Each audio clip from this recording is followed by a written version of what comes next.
The marketplace pulsed with life, hot, crowded, and filled with the sharp scent of spice and sizzling meat. Voices overlapped in a chaotic symphony of barter and trade, merchants shouting over one another as they pushed their goods onto disinterested passersby. Banners of deep crimson and gold fluttered above stone archways, marking the wealthier districts just beyond. Here, in a lower sector, the roads were cracked, the stalls mismatched and hastily constructed, and the merchant's patience thin. For someone like Naari, it was dangerous ground. She kept her head low, the hood of her tattered cloak drawn over her face, masking the vibrant violet hair that marked her as an outcast. She had spent hours here, weaving through the crowd, lingering near the food stalls without drawing attention. It had taken time to find the right target, a vendor distracted, a moment of carelessness. But time was something she had little of. The child in her arms was too still, his small blue-skinned body barely stirring against her chest. His breaths were soft, too soft.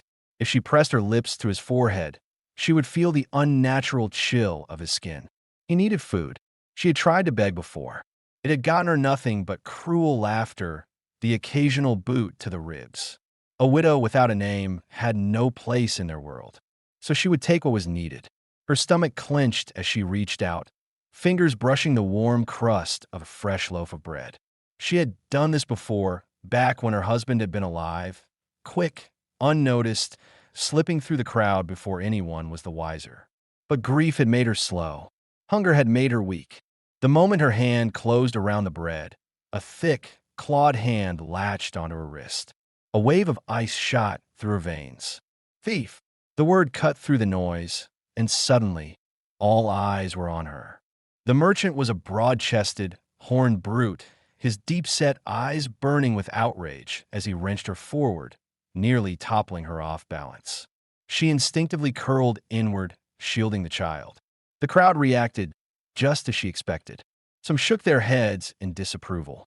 Others barely looked at all, stealing from honest laborers. The vendor's voice boomed, his grip tightening painfully. From those who work for their food. Look at her, an unidentified widow. No better than the gutter filth.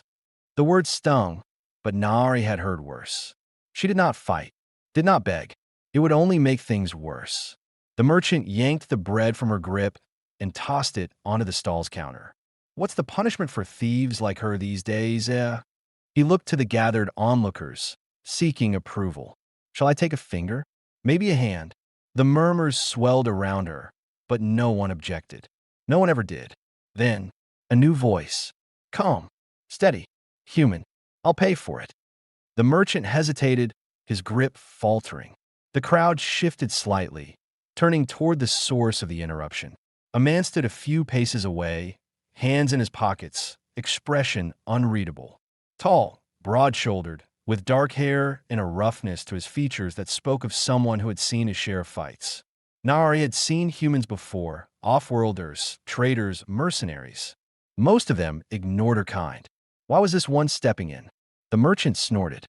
This is not about credits, human. It's about justice. The man, Garrick, didn't flinch. Justice. He tilted his head slightly, his voice deceptively casual. For stealing bread? His dark eyes flickered toward Naari. She wasn't filling her pockets to resell it. She was feeding her kid. The crowd didn't care. The merchant bared his teeth. You do not wish to interfere in this.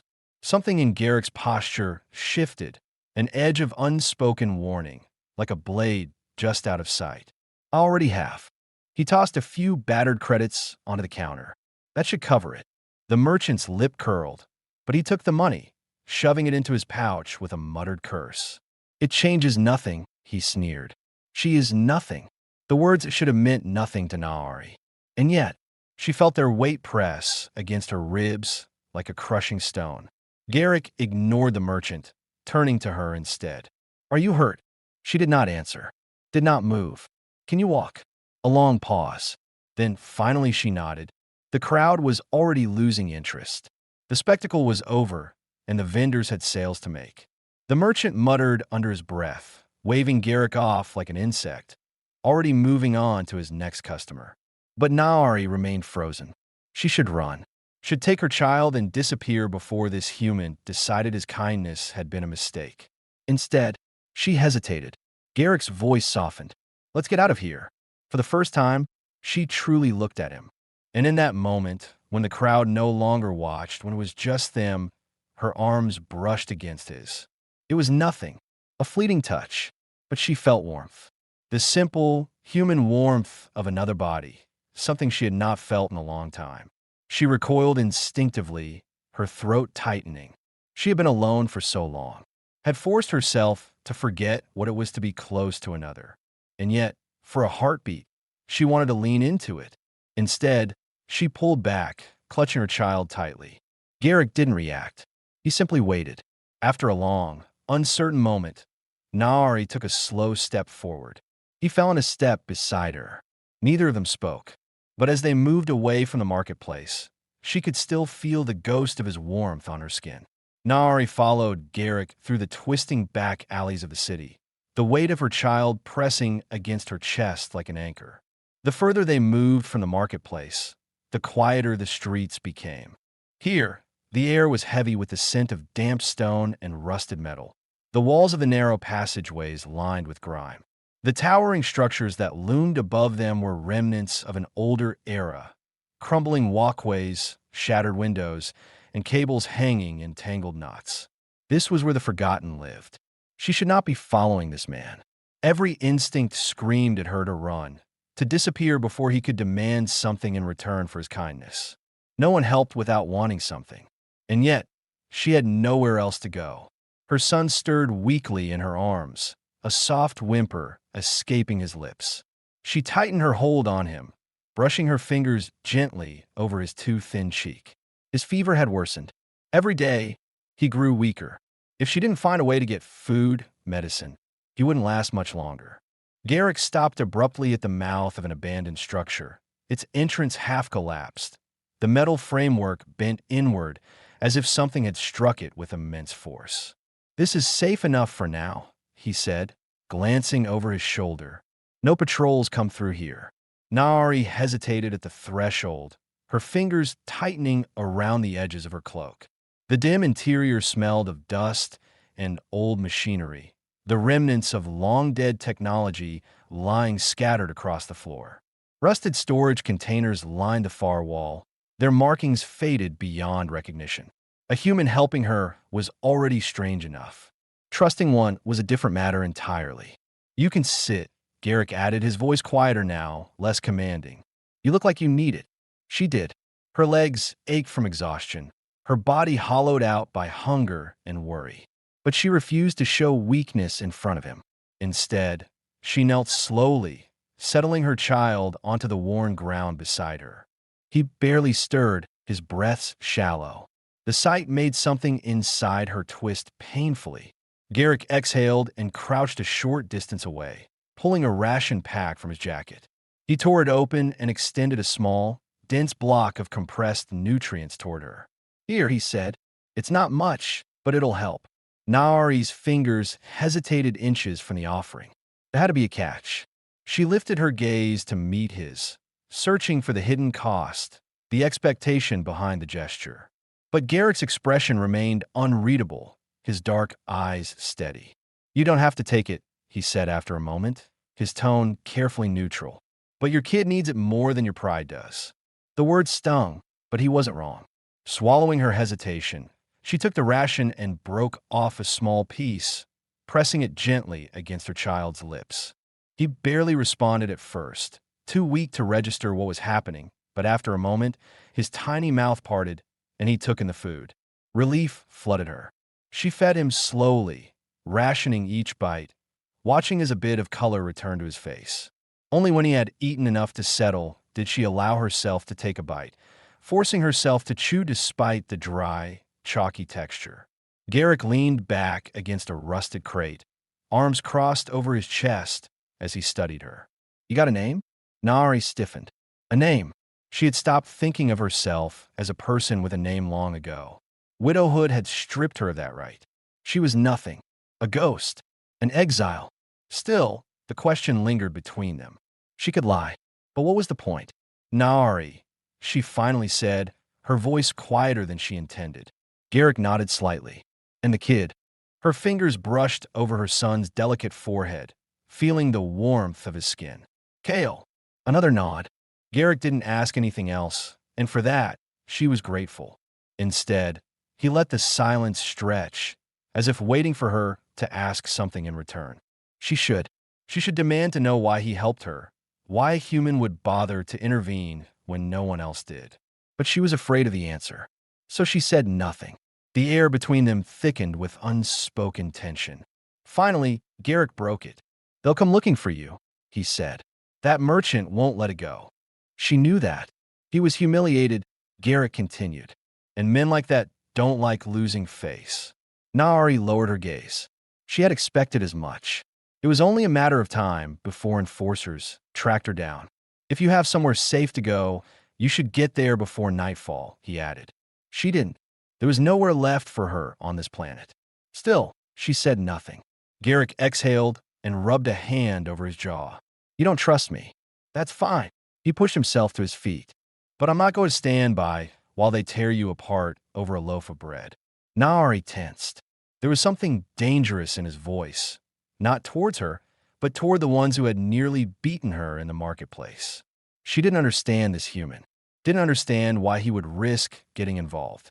"You shouldn't interfere," she said finally, her voice sharper than she intended. "You don't know what you've done." Garrick let out a dry laugh. "Oh, I know exactly what I've done." He took a step closer, his presence suddenly overwhelming in the dim space. "The real question is, what are you going to do now?" Nari had no answer. She had spent so long surviving from one moment to the next that she had never allowed herself to think beyond that. But now, she had a human standing in front of her, offering something she had thought impossible. A choice. And for the first time in a long time, she wasn't sure what to do with it. The night air was thick with the scent of damp stone and rusted metal, clinging to Nari's skin like an unwanted second layer. The abandoned shelter was cold, lifeless, a forgotten husk of a building that had long since lost its purpose. Broken beams jutted from the walls like skeletal remains, and the faint hum of the city beyond barely reached this part of the ruins. She sat against the far wall, her arms wrapped protectively around Lior, his small body curled into her side. His breathing was shallow, but at least it was steady. The thin ration Garrick had given them had helped, but it wasn't enough. Not nearly enough. She should have left already.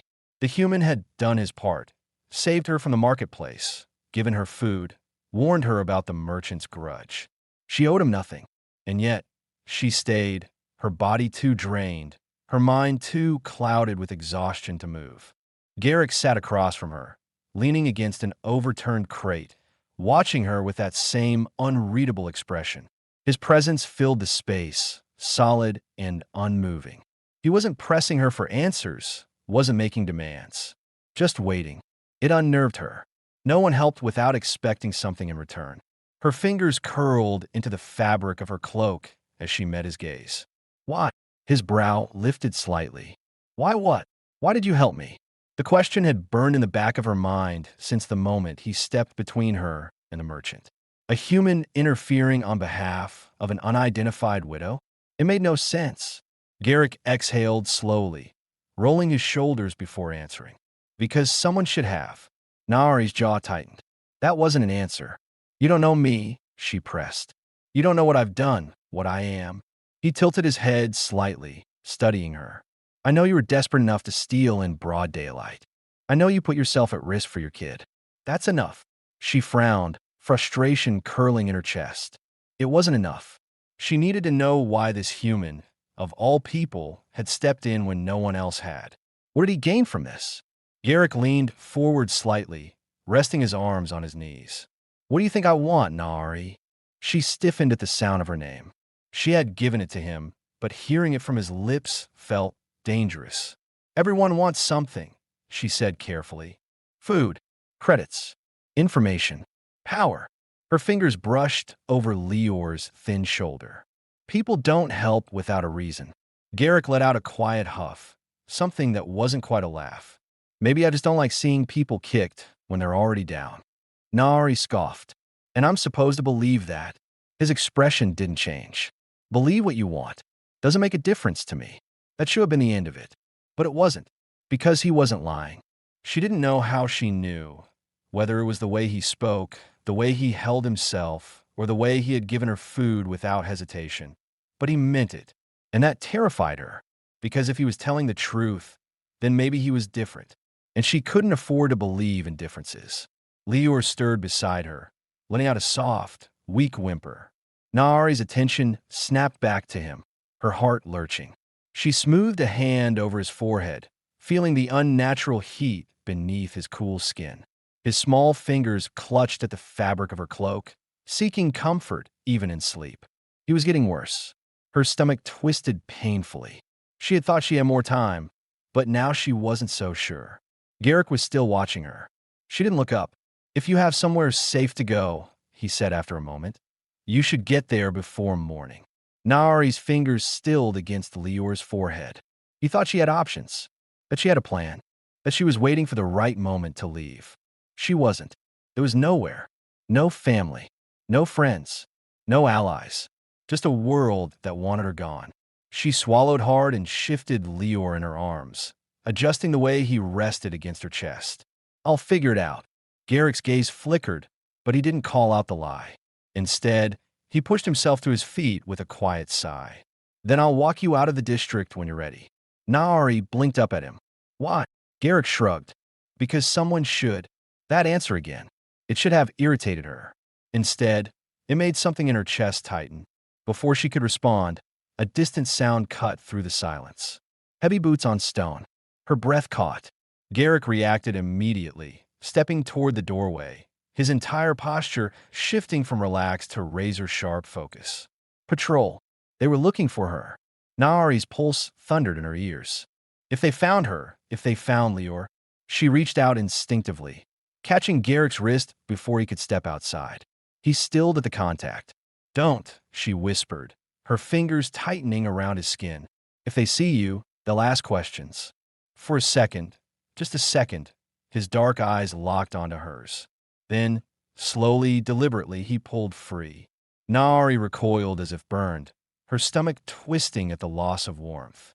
She clenched her jaw, pushing the feeling aside. This wasn't the time. Garrick turned back to the doorway, his voice low. "Stay out of sight. No noise." She nodded stiffly and pulled Lior closer, tucking them both into the shadows. The voices outside grew louder, commanding, arrogant. Nahari held her breath. Then, Garrick spoke. His voice was steady, controlled. Too far away for her to hear the words, but she caught the tone. Casual, unbothered, a man with nothing to hide. The patrol didn't answer immediately. The air in the shelter felt suffocating. Then, footsteps retreating. Nahari didn't exhale until the silence stretched long enough to be certain. A moment later, the door creaked open again, and Garrick stepped inside. "They're gone," he said simply. She stared at him. Just like that, he had lied to them, risked himself again for her, for Lior. She didn't understand him, didn't understand why. Garrick sat back down like nothing had happened, stretching his arms over his knees, as if this was normal, as if saving a stranger didn't matter. Nahari curled her fingers into Lior's cloak, staring at the man who had interfered in her life not once, but twice now. She didn't trust him. She couldn't trust him, but for the first time in a long time, she wanted to. The air inside the abandoned shelter was thick with quiet tension. Shadows clung to the corners, stretching across rusted beams and broken consoles, remnants of a place long forgotten. The city's distant hum barely reached this part of the ruins, leaving the space eerily still. Nahari had spent years surviving in silence, but this was different. This silence had weight. She sat with Lior tucked against her, his small body warm despite his fever. His breathing had steadied after the food, but he was still weak, still too fragile. Every time his tiny fingers twitched in sleep, a fresh wave of unease tightened in her chest. Across the room, Garrick leaned against an overturned crate, arms crossed, watching her with the same unreadable expression he always wore. He hadn't spoken since the patrol had left, but he hadn't left either. That was the problem. Nahari had expected him to walk away, once the danger had passed. He had no reason to stay, but here he was, and she didn't know what to do with that. She shifted, adjusting Lior's weight against her. You don't have to keep watching me. Garrick let out a low breath, almost a laugh. You think I'm watching you? She met his gaze. Aren't you? His lips quirked slightly, but the amusement didn't reach his eyes. I'm waiting. For what? Garrick tilted his head slightly, studying her. For you to stop pretending you have this figured out. Her chest tightened, because he was right. But she wouldn't admit that. Not to him. I don't need your help. The words felt thin, even as she said them. Garrick didn't argue. He didn't push. He simply gave a slow nod, as if acknowledging something neither of them had said out loud. Then he stood. Naari tensed instinctively as he crossed the room, his movements easy but deliberate. He stopped a few feet away, close enough for the dim light to catch the sharp angles of his face. I'll be gone by morning, he said simply. Whatever you decide to do next, that's up to you. Something cold and sharp settled in Naari's stomach. This should have been what she wanted. She should have felt relieved that he wasn't trying to force her into a debt, that he wasn't demanding anything in return, that he was offering her a choice and nothing more. But instead, all she felt was trapped, because without him, she had nothing, and she hated that. Lior stirred against her chest, a weak, sleepy whimper escaping his lips. She immediately soothed him, brushing a hand over his forehead, feeling the fever still clinging to his skin. Garrick watched, his gaze flickering to the child before settling back on her. If you stay here, the next patrol won't just walk away. His voice was calm, but there was an edge to it now. A quiet warning. They'll find you. And this time, I won't be there. The words sent a fresh wave of unease through her. He was right again. She clenched her jaw, forcing herself to focus on Lior, on the slow rise and fall of his breathing. She had survived this long by being careful, by avoiding risks, by trusting no one. But careful wasn't enough anymore. Lior wouldn't last if they kept hiding in the shadows, scavenging scraps, running until there was nowhere left to go. She needed a way out. And right now, Garrick was the only door left open. The realization made her stomach twist. She exhaled slowly, then looked up at him. And if I go with you? Garrick's gaze didn't waver. Then we figured out. That wasn't an answer, but it was more than she had. The silence stretched between them, heavier than before. Naari knew this wasn't just about survival anymore. It was about trust, and she wasn't sure if she had anything left to give. But when she looked down at Lior, his fragile form, his too thin frame, the soft, unconscious way he pressed against her for warmth, she knew the choice had already been made. The city pressed in around them, heavy with the weight of rain-soaked metal and decaying stone. The alleys they moved through were narrow and dark, littered with remnants of a world that had long since forgotten people like Naari and her son. Above, the towering structures of the wealthier districts loomed in the distance, their neon signs casting an eerie glow against the low-hanging smog. Naari's arms ached from carrying Lior, but she refused to loosen her grip. His small, fevered body was a constant reminder of how little time they had left. His blue skin, normally vibrant with life, had taken on a sickly pallor. He barely moved now, his breath warm and uneven against her chest. They needed shelter. They needed food. They needed a way out. But all she had was Garrick. He moved ahead of her, his steps controlled, practiced. His sharp gaze flickered to every shadow, every open window, scanning for unseen dangers. He had the movements of a man used to watching his back, used to expecting a fight. Naari didn't trust him. She had chosen to follow, but trust? That was something she had given up on a long time ago. Yet here she was, placing her son's fragile life in the hands of a man she barely understood. Ahead, Garrick stopped suddenly. Naari tensed, instincts flaring as she pressed herself into the shadows.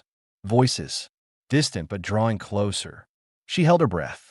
The sound of boots against stone, heavy, deliberate. Patrol. Her heart slammed against her ribs. They were searching for her. Garrick turned his head slightly, listening. Then, without hesitation, he reached for her wrist and pulled her deeper into the alley's maze of twists and dead ends. Naari stiffened at the sudden touch, but she didn't resist. There was no time.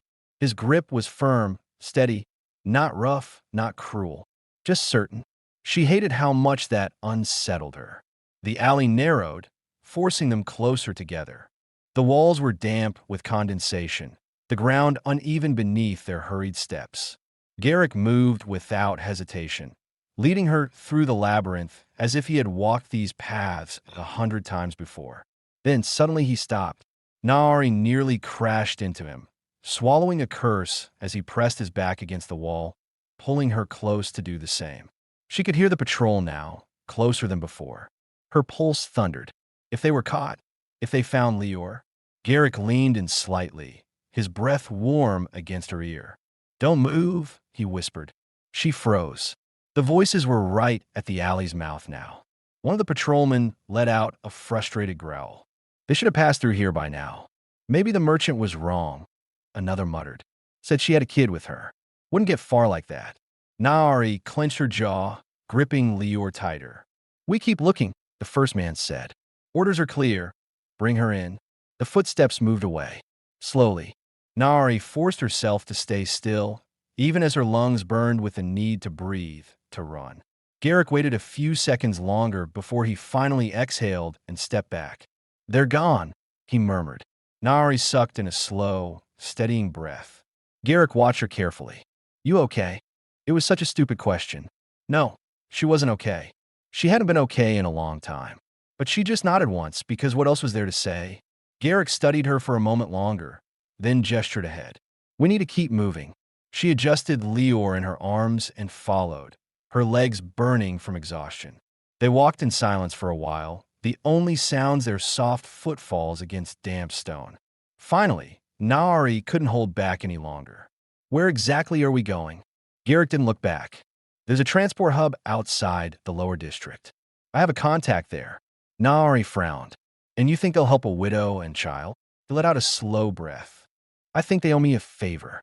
That wasn't an answer. Naari narrowed her gaze at him. "Why are you doing this?" He didn't stop walking, didn't hesitate. "Because someone should." That again. She hated that answer. She hated that he made it sound so simple.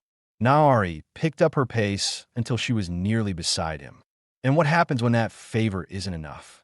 Garrick's jaw tightened slightly, but he kept moving. "Then we figure something else out." Her frustration flared. "That's not a plan," she snapped. He stopped. For the first time since they'd met, his expression shifted.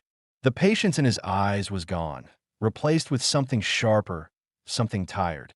"You think I have all the answers?" he asked, his voice quieter now, but no less intense. Naari's breath caught. Garrick shook his head slightly. "I don't. I never have. But I do know that standing here arguing about it won't keep that kid alive." His gaze flickered to Leor, then back to her. "So, if you got a better plan, say it. Otherwise, let's keep moving." Naari's throat tightened. Because she didn't have a better plan. She had nothing. And she hated that he was right. Her grip on Leor's frail body tightened. She could feel the faint heat of his fever against her chest, his breath shallow and slow. He was running out of time. Naari swallowed hard. She looked at Garrick, standing there in the dim light, waiting. She had spent years believing she could only rely on herself, that she had to. But right now, with her son's life hanging in the balance, she didn't have the luxury of pride anymore. Her hands curled into fists. Then, before she could second-guess herself, she gave one small nod. Garrick didn't gloat, didn't smirk like he had won something. He just nodded back. "Let's go." And for the first time in a long time, Naari let someone else take the lead. The air inside the transport hub was thick with the scent of fuel and damp metal, the low hum of machinery vibrating beneath their feet. It was a place designed for movement. People came and went, ships docked and departed, but no one lingered. No one wanted to be noticed. That worked in their favor. Naari kept Leor pressed against her chest, his small body wrapped tightly in her cloak. He was dangerously warm now, his breathing shallow. The fever had taken hold. He needed medicine, real food, and rest, not the stolen scraps she had been surviving on. Garrick moved ahead of her, his shoulders tense, but his steps confident. He belonged here, or at least knew how to act like he did. They wove through the crowd, slipping past off-world traders, weary laborers, and travelers waiting for transport off the planet.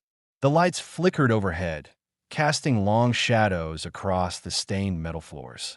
No one paid them any attention. That was the only reason they were still alive. Nari tightened her grip on Lior and quickened her pace to keep up with Garrick. She hated this, hated following him, hated needing him, hated that, despite everything, she had no other choice. Garrick stopped near the far end of the terminal, scanning the crowd before stepping toward a rusted doorway half hidden by stacked cargo crates. He turned to her, voice low. "Stay here." Nari narrowed her eyes. "Why?" "Because I need to talk to my contact alone," he said simply. "And you sticking to my side isn't going to make that easier." Her fingers curled into the fabric of her cloak. "And I'm just supposed to trust you to come back?" His expression didn't change. "No, you're supposed to trust that I need to get off this planet just as much as you do." She hated that answer, but it wasn't wrong. Before she could argue, he slipped into the doorway, vanishing into the dimly lit corridor beyond.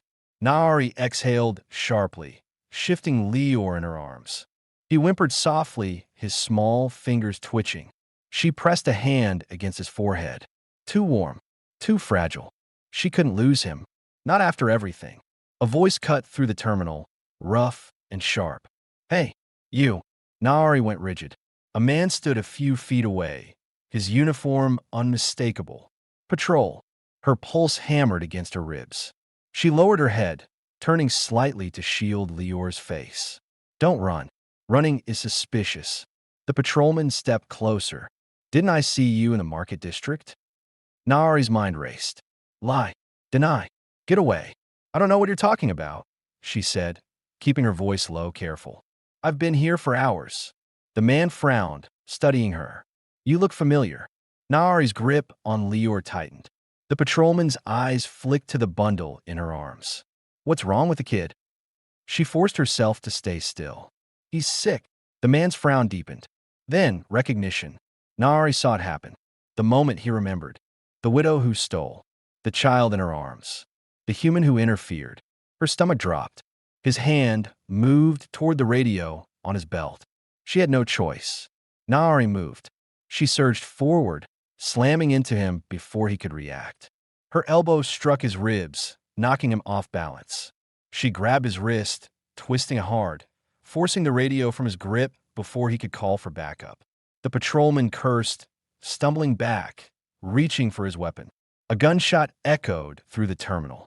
For a single, frozen second, Nari thought she had been shot. But then, the patrolman crumpled. Garrick stood a few feet away, his gun still raised, his expression unreadable. The terminal went silent. Then chaos erupted. People shouted, panicked. A gunshot in a place like this meant trouble. Garrick was already moving, closing the space between them in an instant. "We need to go." Nari couldn't speak, couldn't move. She had just attacked a patrol officer. Garrick grabbed her arm, pulling her forward. "Nari!" That snapped her out of it. She ran. Lior whimpered against her chest, but she held him tight, forcing her legs to move, forcing herself to keep up. Garrick led them through a service corridor, past rusted pipes and flickering emergency lights. He didn't slow down, didn't look back. Finally, he stopped at a sealed docking bay, slamming his fist against the panel beside the door. "Come on, come on." Nari's breathing was ragged, her heart pounding so hard it hurt. "Tell me you have a plan." The door hissed open. Garrick turned to her, his gaze sharp. "We get on that ship. We leave." Nari hesitated. If she got on that ship, there was no turning back. No more running. No more waiting for the next disaster. She looked down at Lior. His breathing was too shallow, his skin too warm. He wouldn't survive if she didn't take this chance. Nari made her choice. She stepped forward, and for the first time in years, she was running toward something instead of away. The ship's engines rumbled beneath them, a steady vibration that hummed through the floor and up Nari's spine. The cargo hold smelled of rust and burned fuel, the air thick with the metallic tang of old machinery. It was dimly lit, the flickering overhead strips casting long shadows across the metal crates stacked haphazardly along the walls. She sat on the cold floor, her back pressed against the bulkhead, Leor curled in her arms. His fever had worsened. His breaths were shallow, each one a whisper of warmth against her collarbone. She ran her fingers over his damp forehead, brushing aside strands of violet hair. His small hands, usually so full of restless energy, lay limp against her chest. Her stomach twisted. He needed medicine, needed real care. And all she had was the faint promise of a man she barely knew. Across the hold, Garrick stood near the ship's entry hatch, speaking in low tones with the pilot, a grizzled woman with sharp eyes and a mechanical arm. Naari hadn't caught her name. Garrick had called in a favor, and the woman hadn't asked questions. She'd simply opened the hatch and gotten them off the planet, which meant this wasn't charity. Naari watched them closely, scanning their body language, the way the pilot's fingers tapped against the metal of her prosthetic in a slow, thoughtful rhythm. The conversation was short, but something about the tension in Garrick's shoulders set her on edge. Whatever he had promised to get them here, it had cost him. The pilot walked off without another glance, leaving Garrick standing in the dim light. He exhaled slowly, rubbing the back of his neck before turning toward Naari. She tensed as he approached. He crouched down beside her, his gaze flickering to Leor before meeting hers. How bad? Naari's grip on Leor tightened. The answer was too bad, but she couldn't afford to say that. Couldn't afford to acknowledge the gnawing fear clawing at her ribs. He needs a medic, she said, keeping her voice steady. Not just rest. Not food. Real help. Garrick's jaw tensed slightly. We'll get him to one. When? A pause. Too long of a pause. Naari narrowed her eyes. You don't have a plan. I have options. That's not the same thing. He held her gaze. It's the best I can give you right now. Her fingers curled into the fabric of Leor's blanket. That's not enough. I know, he said quietly. The honesty in his voice startled her. He wasn't making empty promises. He wasn't feeding her false hope, but it still wasn't enough. She exhaled sharply, shaking her head. If you can't get us to a medic, tell me now. I'll find another way. Garrick leaned back on his heels, studying her. You don't have another way. That struck something raw inside her. She stiffened, every muscle in her body tightening. Then I'll make one. Garrick sighed, running a hand over his face. Naari, listen. I don't need reassurances, she snapped. I need something real. Garrick's fingers twitched, and for the first time, frustration flickered across his face. I know, he repeated, quieter this time. I know you don't trust me. I know you're scared. I know you'd rather claw your way out of this with your bare hands than let someone help you. But right now, this is what we have. Naari clenched her jaw. He wasn't wrong, and that made it worse. She looked down at Leor, brushing her fingers lightly over his small, fragile hand. His skin was too warm, his breaths too soft. I told you I'd help, Garrick said. Naari swallowed hard. You don't even know why you're helping. He was silent for a long moment. Then, so quietly she almost missed it, he said, Maybe I do. The words sent a strange ripple through her chest. She looked up at him, but his gaze had shifted, focused on Leor. Something flickered behind his eyes. Something she didn't understand. Before she could ask, he stood. Outer Rim Station. I know someone there. She frowned. Someone who actually owes you a favor, or someone who will put a price on our heads. His lips twitched slightly. Both. She exhaled through her nose. Fantastic. He turned toward the hatch. Try to get some rest. Naari didn't answer. She didn't sleep easily. Not anymore. She shifted, adjusting Leor in her arms, pressing her forehead lightly against his. His fingers twitched just barely. It was enough. For now. She let out a slow breath. Garrick reached the doorway, hesitating just long enough to glance back at her. You'll get him through this, he said. Naari didn't look up, didn't respond. But as the door hissed shut behind him, she realized something strange. The Outer Rim Station loomed ahead, a massive structure of metal and glass suspended in the void, its skeletal framework glowing against the darkness of space. The docking lights pulsed in slow intervals, signaling the approach of incoming ships. Inside the cargo hold of the vessel, Naari held Leor close, feeling the faint rise and fall of his chest against hers. His fever had not broken, but his breathing was steadier now.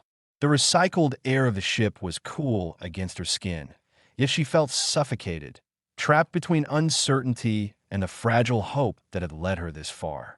Across from her, Garrick stood with arms crossed, his gaze locked on the station through the reinforced viewport. His expression was unreadable, but there was a tension in his stance, a quiet alertness that told her he wasn't fully at ease either. The ship's comm crackled, and the pilot's voice, Saris, as Garrick had finally named her, came through. "We're cleared for docking. You've got 5 minutes before I start charging rent." Nari shifted, adjusting Lior's weight in her arms.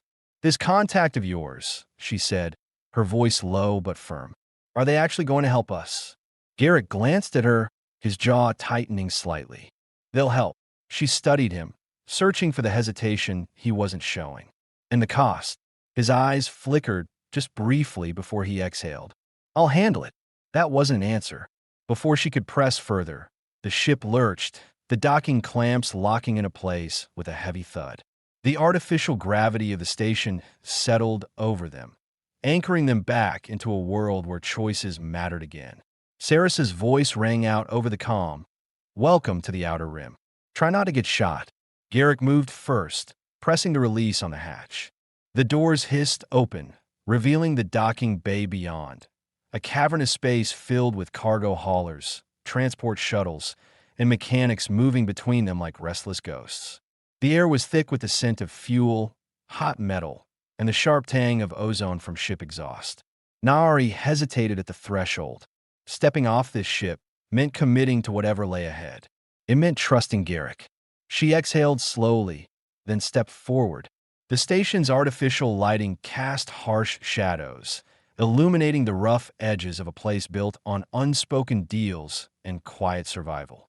This was not a world of kindness. It was a world of bargains and debts, and she was about to become part of it. Garrick led the way through the winding corridors, past vendors selling parts that had long since been outlawed, past travelers who kept their heads down and their hands close to their weapons. Every step felt like a risk.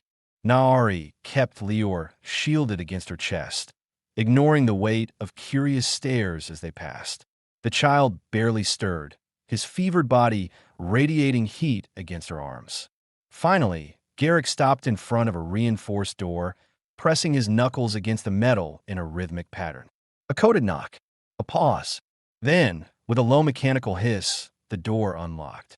A woman stood on the other side, tall and lean, her amber eyes sharp beneath a mess of cropped, dark hair. She wore a long coat that concealed far more weapons than it revealed. Her gaze flickered over Naari and Lior before settling on Garrick. "Didn't think I'd see you again," she said, her tone edged with amusement, and something else Naari couldn't place. "Didn't plan on it," Garrick replied, his voice even, "but I need a favor." The woman's lips curled into something between a smirk and a challenge. "Of course you do." She stepped aside. "Get in before someone starts asking why I'm entertaining guests." Naari hesitated only for a second before following Garrick inside. The room was small but efficient. A med station mixed with an armory, crates of supplies stacked against the walls, a makeshift cot pushed into the corner. It smelled of sterilized metal and coolant, the air thick with the hum of old machinery. The woman shut the door behind them, locking it manually before turning back. She gestured to Lior. "Kid's burning up." Naari's grip tightened instinctively. "That's why we're here." The woman gave Garrick a pointed look. "You're lucky I like you." "Debatable," he muttered. Still, she moved, grabbing a small diagnostic scanner from a nearby crate and kneeling beside Naari. She extended the device, but paused, meeting Naari's gaze. A silent question, a silent test. Naari hesitated only for a second before loosening her grip on Lior, just enough for the woman to work. The scanner emitted a soft beep as she ran it over the child's frail frame, her expression shifting slightly as she read the results. After a long moment, she exhaled. "Bad, but not irreversible. He's fighting, but he needs stabilizers, fluids, heat regulation." She stood, crossing the room to retrieve a med case. I can help. Relief threatened to knock the air from Naari's lungs, but she forced herself to remain still. How much? The woman paused, glancing at Garrick. I assume he didn't tell you. Naari's stomach twisted. Tell me what? Garrick ran a hand over his jaw. It's covered. The woman let out a sharp laugh. Oh, you poor thing. You really think this man walks away from anything without a cost? Naari turned to him, her pulse thudding in her ears. What did you promise? Garrick met her gaze, steady and unreadable. Nothing that concerns you. Everything concerns me. Her voice was sharper than she intended. Tell me. A muscle in his jaw twitched, but he didn't look away. Finally, the woman sighed, rolling her eyes. He's running one job for me. A delivery. That's all. Naari's stomach tightened. What kind of delivery? Garrick exhaled. It doesn't matter. It does to me. A beat of silence. Then, finally, he said weapons. Naari felt the weight of that word settle between them. A weapons deal. On a station like this. This wasn't just a risk. It was a line. She clenched her fists, her mind racing. And if something goes wrong, Garrick's lips pressed into a thin line. Then I make sure it doesn't. Naari exhaled slowly, forcing herself to swallow the bitter frustration rising in her chest. Lear needed this, and Garrick had already made the deal. She looked down at her son, brushing her fingers gently over his too warm skin. She had spent so long surviving alone. But not today. Not this time. She lifted her gaze to Garrick, studying the lines of his face, the tension in his shoulders. She hated this. She hated that it had come to this. But for the first time, when she looked at him, she didn't just see a risk. She saw a man who had crossed a line for her, and she wasn't sure what to do with that. The woman returned with an injector, kneeling beside Leor. This will help. Naari nodded once, then reached out and let someone else take care of him. For the first time, she wasn't alone. It had been 6 days since they arrived at the Outer Rim station. 6 days of waiting, of watching, of hovering over Leor as he fought the fever that had nearly stolen him away. 6 days of Naari, sitting beside his small cot, counting every breath, measuring every moment of stillness, dreading what might come next. But today, everything changed. Sunlight, real, golden sunlight, spilled in through the reinforced glass panel of the station's observation deck. It wasn't much, just a sliver of natural light filtering through the massive orbital rings surrounding the planet below, but it was enough to cast a warm glow across the small room where Leor finally stirred, blinked, and looked up at her with clear, fever-free eyes. Naari barely breathed. Then, his small fingers curled around hers, warm but not burning.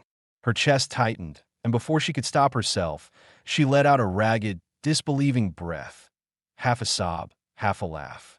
Leor, she whispered, smoothing his violet hair back from his forehead. You're awake. His voice was hoarse, small but steady. Mama, her heart clenched. It had been days since he had spoken. She cupped his face, her fingers trembling. I'm here. A sleepy, confused frown creased his little brow. Did we make it? Naari let out a breathless laugh, pressing her forehead to his. Yes, little star. We made it. Behind her, a quiet voice broke the moment. Told you he was too stubborn to go anywhere. She turned. Garrick stood in the doorway, arms crossed, but there was something softer in his expression. The sharp edges of his usual smirk were dulled, replaced by something quieter, something almost relieved. Naari swallowed hard, blinking away the last of her lingering fear. You kept your promise. Garrick shrugged, stepping forward. I don't make promises I don't intend to keep. She studied him, the weight of the last week settling between them. The running, the fear, the choices he had made for her and Leor, the risk he had taken. A human who had stepped into her life when he didn't have to. A man who had crossed a line to save her son. Naari stood, her legs unsteady from exhaustion, and something else, something unfamiliar. Garrick's gaze flickered down to her hands, still trembling. Without thinking, without hesitation, he reached out. Warm, steady, a silent reassurance. She should have pulled away, but she didn't. Instead, her fingers curled around his, gripping tight. Thank you, she said softly, the words thick with meaning. Garrick tilted his head slightly, his smirk returning, but softer this time. Don't go getting sentimental on me now. Naari huffed a quiet laugh, shaking her head. Too late. And before she could talk herself out of it, before she could remind herself of all the reasons this should be impossible, she stepped closer, closing the space between them, and kissed him. It wasn't rushed, wasn't desperate. It was slow, steady, a recognition, a silent acknowledgement of everything they had survived, everything that had changed. Garrick didn't pull away, didn't flinch. He kissed her back, his hand resting gently against her waist, grounding her. And for the first time in years, Naari wasn't afraid. She had spent so long running, fighting, surviving. But now, as she pulled back and saw the warmth in Garrick's dark eyes, she knew she had finally found something more, something worth staying for, a new beginning, and she was ready for it.